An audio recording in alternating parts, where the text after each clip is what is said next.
नमस्कार, मैं अपेक्षा मीना बीएनडी कॉलेज चिमनपुरा से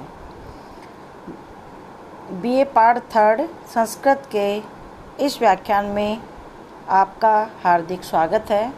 विद्यार्थियों, जैसा कि आप सभी जानते हैं, हम गीता पढ़ रहे हैं। गीता के द्वितीय अध्याय जो है वो हमारा पूरा हो गया है। आज हम गीता का तृतीय अध्याय जिसका नाम है कर्मयोग, उससे प्रारंभ करते हैं। गीता जो है उसका तृतीय अध्याय जो है वो कर्मयोग कहलाता है। गीता को जीवन के युद्ध का उपनिषद कहें या कर्मयोग का शास्त्र कहें, उसमें सत्य को सुंदर बनाकर व्यवहार में लाने का शिव योग है। गीता कर्म में कुशलता देने वाला योग का सार्वजनिक ग्रंथ है। गीता जीवन पथ पर प्रकाश डालती है और गीता जो है हमें प्रत्येक परिस्थिति में ऊपर उठने का बल देती है। कर्म ही गीता का सार है। कर्म को पवित्र, निर्दोष, यज्ञ में अथवा परमेश्वर के अर्पण करने योग्य बनाना गीता का चरम लक्ष्य है। कर्म जीवन को सुखी बनाने का एक सर्वश्रेष्ठ मंत्र होता है। गीता का योग भय और दासता के बंधनों को तोड़ने के लिए है। गीता निरंतर कर्म करने का आदेश देती है और इसी कारण संसार को असार कहकर कर्म संन्यास करने वाले विरक्त मतों से गीता की श्रेष्ठता अधिक है। गीता में वर्णित कर्म की पूर्णता ब्राह्मी स्थिति में होती है।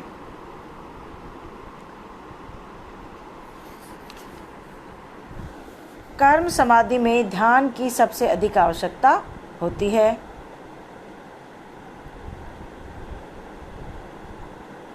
तो जो तीसरा अध्याय है उसका नाम है कर्मयोग। प्रारंभ करते हैं। थोड़ा सा मैंने आपको परिचय दे दिया है, अब हम प्रारंभ कर रहे हैं। पहला जो पद्य है वो पढ़ते हैं। ज्यायसी चेत कर्मणस्ते मता बुद्धिर जनार्दन तत्किम कर्मणि घोरे माम नियोजयसि केशव। श्री कृष्ण के कर्म कला से संपन्न बुद्धि योग के प्रवचन को सुनकर अर्जुन का ज्ञान उलझन में पड़ जाता है और वो निवेदन करते हैं कि हे केशव, आप तो प्रत्येक व्यक्ति के हृदय की बात को जानकर सबके मनोरथ को पूर्ण करने वाले हैं, फिर मुझे आप इस घोर कर्म में क्यों लगा रहे हैं। गीता के दूसरे अध्याय में भगवान श्री कृष्ण ने अर्जुन को उस ज्ञान योग का उपदेश दिया है जिससे कि देह अभिमान दग्ध होकर देह आदि द्वारा सब कर्म करते हुए भी उनका कोई बंधन नहीं रहता है। किंतु इससे अर्जुन ने यही समझा कि वे कर्म त्याग रूपी कोरे ज्ञान का उपदेश कर रहे हैं। इस तीसरे अध्याय के प्रारंभ में अर्जुन अपनी शंका का समाधान करना चाहते हैं, इसलिए वो कह रहे हैं। अर्जुन उवाच, अर्जुन ने कहा, जयसी चैत्र कर्मणे अस्ते मता बुद्धिर जनार्दन तत्किम कर्मणि घोरे माम नियोजयसि केशव। अर्जुन प्रश्न कर रहे हैं कि हे श्री कृष्ण, हे केशव। अन्वय देखिए इसका। जनार्दन चेते कर्मणे बुद्धि जायसी मता केशव तत् घोरे कर्मणि माम किम नियोजयसि। हे श्री कृष्ण, यदि ते कर्मणे बुद्धि जायसी, यदि आपको कर्म की अपेक्षा, हे श्री कृष्ण, ते तुम्हारे को, आपको कर्मणे कर्म की अपेक्षा यदि बुद्धि जायसी मता, कर्म की अपेक्षा ज्ञान अच्छा लगता है, तो हे केशव तत्, तो फिर घोरे कर्मणि माम किम नियोजयसि, तो फिर आप घोर कर्म में मुझे क्यों जोड़ रहे हैं। यहाँ पे अर्जुन क्या प्रश्न कर रहे हैं कि हे भगवान श्री कृष्ण, चेत ते कर्मणय बुद्धि जायसी मता, यदि आपके मत में कर्म की अपेक्षा ज्ञान ज़्यादा श्रेष्ठ है, बुद्धि ज़्यादा श्रेष्ठ है, तो फिर आप मुझे घोर कर्म में क्यों जोड़ रहे हैं, क्यों लगा रहे हो, क्यों मुझे उन कर्मों की ओर प्रेरित कर रहे हो। कि अगर आपकी दृष्टि में कर्म की अपेक्षा बुद्धि श्रेष्ठ है, ज्ञान अच्छा लगता है, तो फिर आप मुझे ऐसे घोर कर्म में क्यों प्रेरित कर रहे हो, मुझे उधर क्यों जाने के लिए कह रहे हो। यहाँ पर जनार्दन और केशव दो शब्द आए हैं जो कि भगवान श्री कृष्ण के पर्यायवाची है। जनार्दन, जन या जन प्लस अर्दन, जनार्दन। जन या प्राणियों के बीच चलने वाले होने के कारण श्री कृष्ण या विष्णु को जनार्दन कहा जाता है। केशव, केसी नामक असुर का वध करने के कारण उन्हें केशव भी कहा जाता है। आप कर्म के विषय में, कर्म योग के विषय में सुनने की अभिलाषा रखने वाला अर्जुन यहाँ श्री कृष्ण से अपना स्पष्टीकरण करना चाहते हैं। जनार्दन व केशव शब्द की उत्पत्ति भी देखिए। सर्वेर जनेर अर्धते याच्यते स्वाभिलषति सिद्धिये इति जनार्दन है, अर्थात सब लोग जिनसे अपने मनोरथ की सिद्धि के लिए याचना करते हैं उनका नाम जनार्दन है। केशव,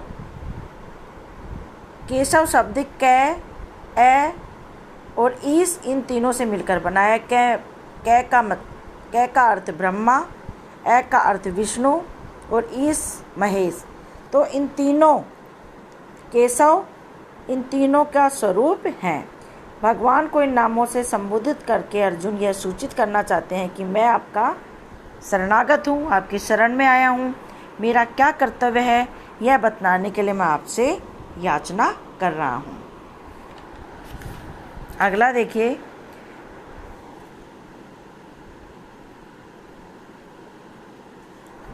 व्यामिश्रणेव वाक्येन बुद्धिं मोहयसीव में तद एकम वद निश्चिन्त्य येन श्रेयो अहम आपनुयाम।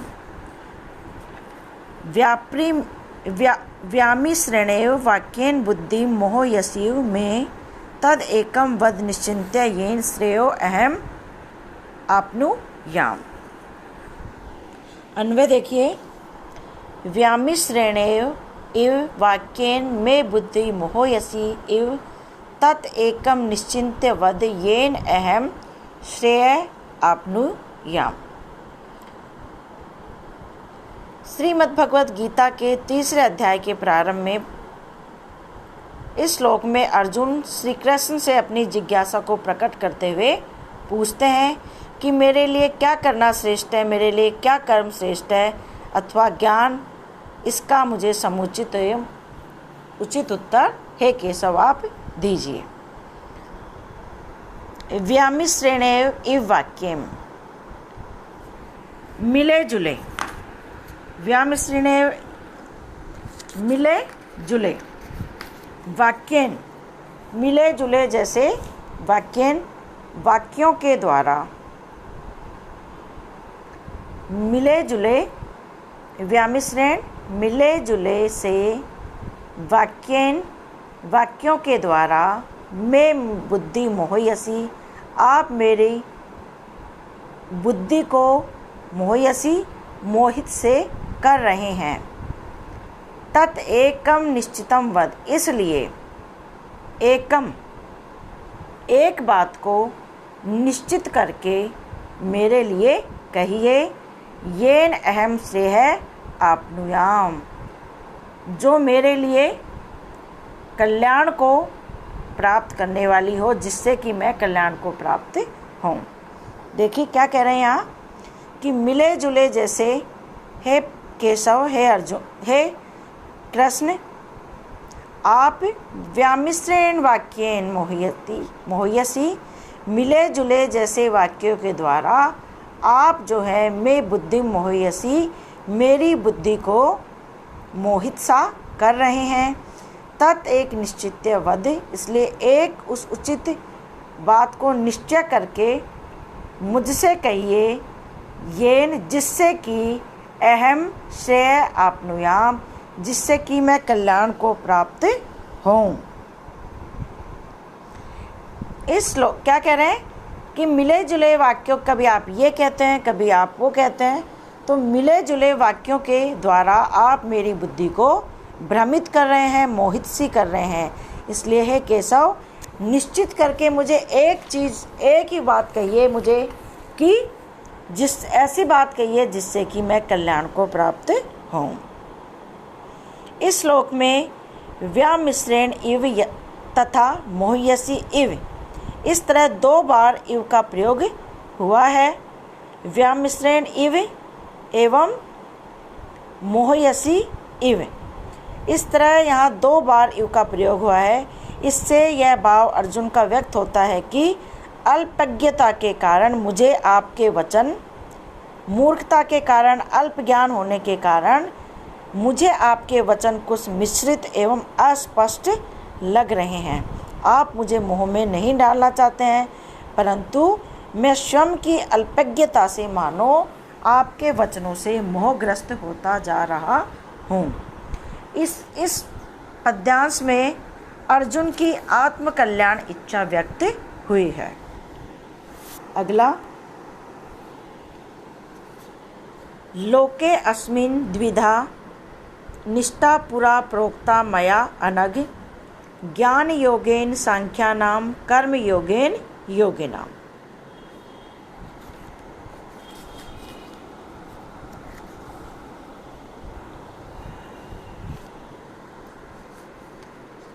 अर्जुन का प्रश्न सुनकर भगवान श्री कृष्ण, श्री भगवान अनुवाच है, भगवान श्री कृष्ण उत्तर देते हुए यहाँ 2 प्रकार की निष्ठा के बारे में बताते हैं। कहते हैं, लोके अस्मिन् द्विधा निष्ठा पुरा प्रोक्ता मया अनघ, ज्ञान योगेन सांख्यानां कर्म योगेन योगिनाम्। क्या कह रहे हैं? अनघ,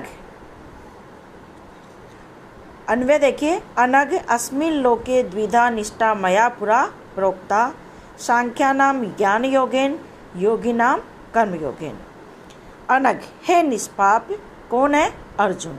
हे निष्पाप अर्जुन, अस्मिन् लोके, इस लोक में, इस जगत में, इस संसार में, द्विधा निष्ठा मया पुरा प्रोक्ता, 2 प्रकार की निष्ठा स्थिति। हे अनघ, इस लोक में, इस संसार में द्विधा 2 प्रकार की निष्ठा स्थिति मया पुरा प्रोक्ता, मेरे द्वारा पहले सृष्टि के प्रारंभ में कही गई है।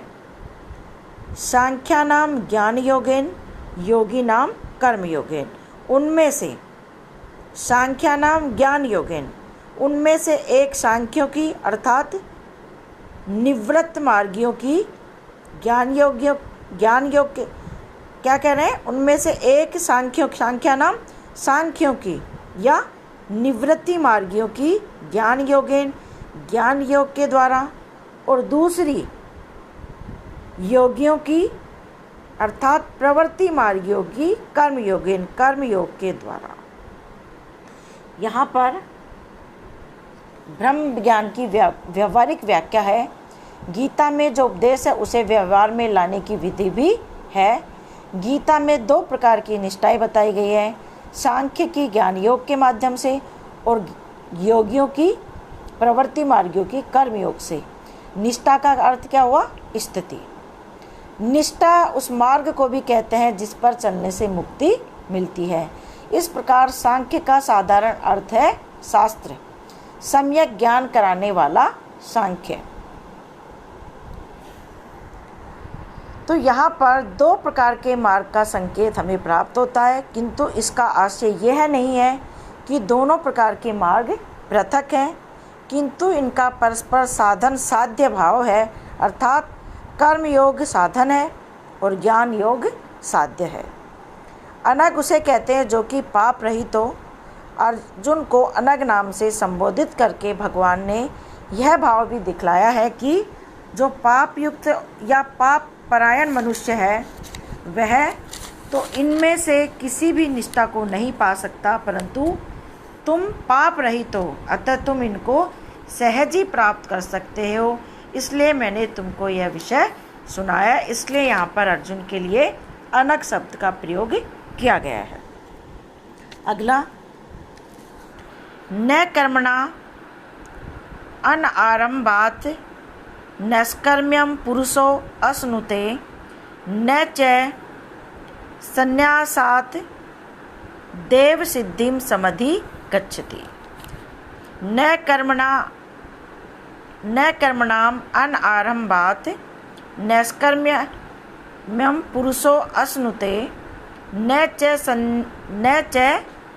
संन्यसनात् देव सिद्धिं समधि अधिगच्छति। इस श्लोक में ज्ञान योग तथा कर्म योग का सामंजस्य बताते हुए यहाँ पर बताया जा रहा है कि कर्मों का परित्याग किसी भी अवस्था में संभव नहीं है, कि कर्मों का परित्याग इस संसार में रहकर किसी भी प्रकार से संभव नहीं है।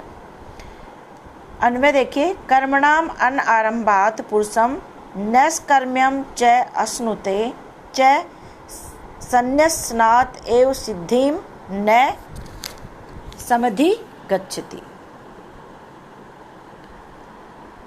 कर्मणाम अनारंभात्, कर्मों के आरंभ बिना ही, कर्मणाम अनारंभात् पुरुषम नैष्कर्म्यं च अश्नुते, कर्मों के आरंभ बिना ही पुरुषम मानव निष्कर्म्य ज्ञान को न श्नुते प्राप्त नहीं कर पाता है। क्या कह रहे हैं कि कर्मों को आरंभ किए बिना ही मानव निष्कर्म्य ज्ञान को प्राप्त नहीं कर पाता है। च और संन्यसनात्, कर्मों को त्याग देने मात्र से ही एवं सिद्धिं न समधि गच्छति, और कर्मों को त्याग देने मात्र से ही अंतःकरण की शुद्धि रूप सिद्धि को भी भली प्रकार से समधि गच्छति प्राप्त नहीं कर सकता है। क्या कह रहे हैं कि कर्मों को बिना किए मानव निष्कर्म्य ज्ञान को भी प्राप्त नहीं कर पाता है, और कर्मों को त्याग देने मात्र से ही अंतःकरण की शुद्धि रूप सिद्धि को भी भली प्रकार प्राप्त नहीं कर सकता है। कर्म के आरंभ के बिना न तो वह निष्कर्म्य ज्ञान को प्राप्त कर सकता है, और कर्मों को त्याग देने मात्र से ही वह अंतःकरण की शुद्धि रूप सिद्धि को भी भली प्रकार से प्राप्त नहीं कर सकता है। यहाँ बताया जा रहा है कि जिस अवस्था में तत्व साक्षात्कार द्वारा तत्ववेता के कर्म अकर्म बन जाते हैं और फल के हेतु नहीं रहते हैं, उस अवस्था को नैष्कर्म्य कहा जाता है। नैष्कर्म्य किसे कहा जा रहा है कि जिस अवस्था में तत्व साक्षात्कार द्वारा तत्ववेता के कर्म अकर्म बन जाते हैं और फल के हेतु नहीं रहते हैं, उस अवस्था को नैष्कर्म्य कहा जाता है। यहाँ पर स्पष्ट होता है कि कर्म का फल अंतःकरण की सिद्धि द्वारा ज्ञान ही है। यह स्थिति मनुष्य को निष्काम भाव से कर्तव्य कर्मों का आचरण करने की ओर प्रेरित करती है, बिना कर्म किए नहीं मिल सकता। इसलिए कर्म बंधन से मुक्त होने का उपाय कर्तव्य कर्मों का त्याग कर देना नहीं है, बल्कि उनको क्या है, बल्कि कर्तव्य कर्मों को निष्काम भाव से निरंतर करते रहना ही है। यही भाव यहाँ पर दिखलाने के लिए कहा गया है कि मनुष्य कर्मों का आरंभ किए बिना निष्कर्मता को प्राप्त नहीं होता है। अगला बहुत अच्छा श्लोक है, देखिए। न ही कश्चित् क्षणम अपि जातु तिष्ठति, न ही कश्चित् क्षणम अपि जातु तिष्ठति अकर्म कृत कार्यते ही अवश्य कर्म सर्व प्रकृतिजेर गुणै। ही अन्वय देखिए, ही कश्चित् जातु क्षणम अपि अकर्म कृत न तिष्ठति ही सर्व प्रकृति जयी गुणै अवश्य कर्म कार्यते। यहाँ पर बताया गया है कि इस संसार में कोई भी प्राणी कर्म शून्य होकर रह नहीं सकता, कि इस संसार में कोई भी प्राणी कर्म शून्य होकर नहीं रह सकता है। इस तथ्य का ही यहाँ पर विवेचन किया जा रहा है ही, क्योंकि निश्चित रूप से कश्चित जातु कोई भी पुरुष, कश्चित जातु कोई भी, कदाचित, है ना, ही कश्चित जातु क्षणम अपि अकर्म कर्त न तिष्ठति, कि कोई भी पुरुष कदाचित क्षण मात्र भी कर्म शून्य, अकर्म कृत कर्म शून्य नहीं रह सकता।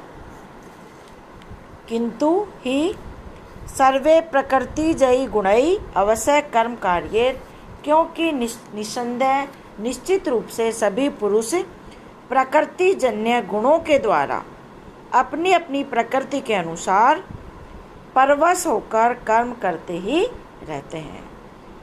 क्या बताया गया है कि प्रत्येक प्राणी, इस संसार का प्रत्येक प्राणी कभी भी किसी भी क्षण, कदाचित क्षण मात्र भी कर्म शून्य नहीं रह सकता। निसंदेह निश्चित रूप से सभी पुरुष प्रकृति जन्य गुणों के द्वारा अपनी अपनी प्रकृति के अनुसार परवश होकर निरंतर कर्म करते रहते हैं। यहाँ पता चलता है कि इस जगत में सर्वत्र कर्म की चेतना है। पल भर के लिए भी कर्म चक्र के रुकने की कल्पना नहीं की जा सकती।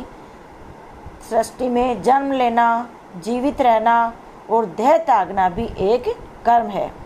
गीता के मत से कर्म का त्याग कदापि संभव नहीं है, क्योंकि कोई भी प्राणी एक क्षण के लिए भी बिना कर्म किए नहीं रह सकता और सब प्राणी प्रकृति से उत्पन्न हुए अपने अपने गुणों के अधीन होकर निरंतर कर्म करते रहते हैं।